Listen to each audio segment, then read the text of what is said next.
លឿនឡើង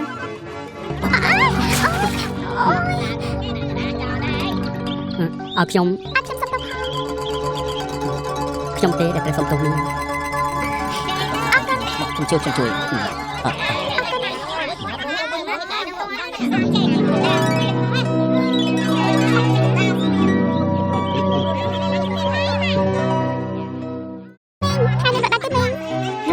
ត់ទៅជាងានេះទិញព្រៃ1គីឡូ2គីឡូទៅអីអត់ទៅខាងមួយទិញព្រៃពូស្វាស្វាអត់ទៅខ្ញុំអត់មានហើយអ្នកអើយអ្នកកូនគេកូនឯងកូនគេចំបែងទ្រូងឯងនេះគេអាណាគេថាស៊ូស្លាប់បាកុំឲ្យតែស្លាប់មេអ្នកទេ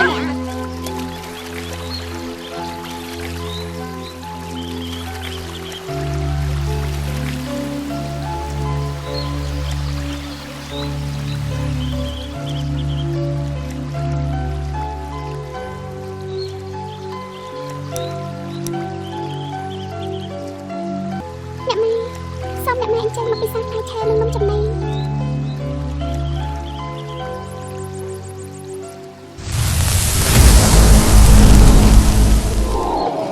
ោះមកកូនមានម្ដាយ